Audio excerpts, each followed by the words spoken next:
like to know what you're going to do when you retire from boxing. When you retire? When I retire from boxing, I really don't know. I want to say something right here. You all this might make you all think. Life is real short. So you add up all your traveling, add up all your sleeping, add up all your school, add up all your entertainment, you've probably been half your life doing nothing. So what am I'm 35 years old. 30 more years, I'll be 65. We don't have no more influence. We can't do nothing much at 65. Your wife will tell you that. So what I'm saying, when you're 65, ain't too much more to do. So did you know I'll be 65 in 30 more years? In those 30 years, I have to sleep 9 years. I don't have 30 years of daylight. I have to travel back to America, take 6, 7 miles. All my traveling, probably 4 years of traveling in the next 30 years, about 9 years of sleeping, television, movies, entertainment, about 3 years of entertainment. Out of 30 years, I might have about 16 years to be productive. So it's how we can all break individual lives down. What am I going to do in the next 16 years? What's the best thing I can do?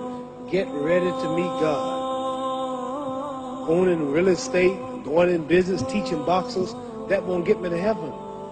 How many here believe there's a supreme being, believe there's a God? How many believe there's some power that made the sun, the moon, the stars? How many believe that this stuff didn't just come out here? Somebody wiser than us made it. How many believe there's a God? How many believe there's not a God? All right. Believe there's not a God. All right. If I told you who don't believe in God, if I told you that this glass sprang into existence, this glass made itself, no man made this glass, would you believe it? Would you believe I just told you this thing made itself? No. When I tell you, you wouldn't believe it, right? No, somebody's doubting it, yeah, so I'm giving you the answer. That's she wouldn't believe it. If I told her this television station popped into existence, it just, no man made it, you said Muhammad Ali's crazy. All right.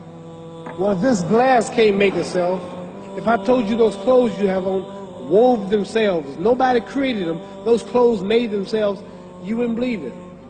But if your clothes didn't make itself, if that glass couldn't make itself, if this building didn't make itself, then how did the moon get out there?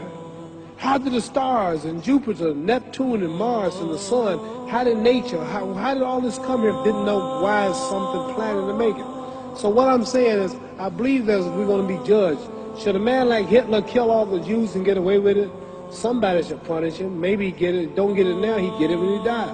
In hell for eternity. So what I'm going to do when I get out of boxing is to get myself ready to meet God, because my plane might blow up. Don't planes blow up in this country sometime and crash? Don't people die every day? Not every day. It's a scary thing to think that I'm going to hell to burn eternally forever. So what am I going to do? The reason I'm taking I'm explaining what you asked me a question. You ask me questions I can't just answer like that. When I get out of boxing or when I'm through, I'm going to do all I can to help people. That's why I'm here with Johnny Walker. Here's a poor man, came all the way to America.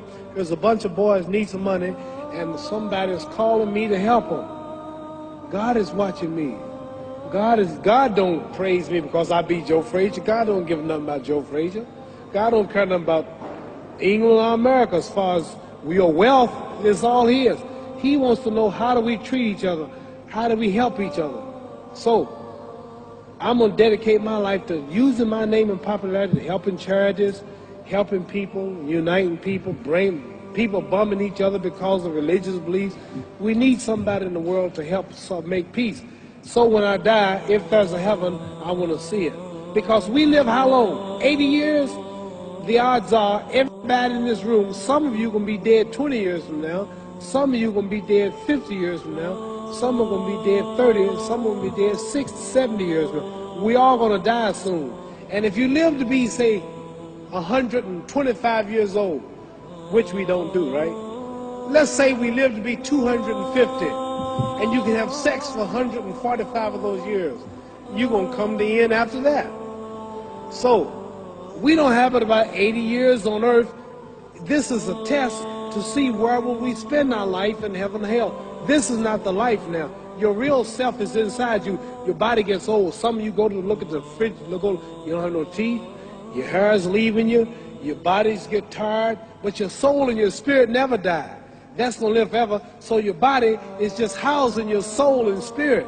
So God is testing us on how we treat each other, how we live, to see where our real home be in heaven. So this physical stuff don't last for so long. So my car, this building is going to be here when the man who built it dead. There have been many kings and queens of England. They're all dead. After this one is gone, another one will come. So we don't stay here. We're just trustees. We don't own nothing. Even your children are not yours. If you think I'm lying, your wife is not yours. You don't own your children. You don't own your family. So what am I saying? The most important thing about life is what's going to happen when you die. Are you going to go to heaven or hell? And that's eternity. How long is eternity? Let's imagine. Take the Sahara Desert.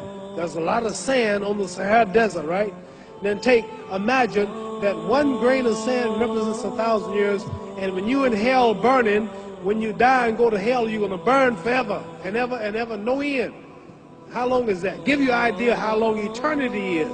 Take the Sahara Desert, and I told you to wait 1,000 years. And every 1,000 years, I want you to pick up a grain of sand until the desert is empty. Okay, wait 1,000 years, pick up the first grain. Wait another 1,000 years before you get the next grain. Keep that up until there's no more sand in the desert. Whew. You know how long America's not but 200 years old. We got 800 more years to go before 1,000. So it just scares me to think that I'm going to die one day and go to hell. I'm on an airplane that might blow up. I'm always traveling. And to go to hell and God is going to judge my soul. The police, I might kill people. I might rob people. The authorities might not catch me. The FBI, Scotland Yard might not catch me. But when I die, somebody's watching me and keeping count. And I can't get away. And I'm going to burn forever and ever and ever. I'll go to heaven. So what am I going to do when I'm through fighting? I only have 16 years to be productive. Get myself ready to meet God and go to the best place. Does that make sense? Thank you.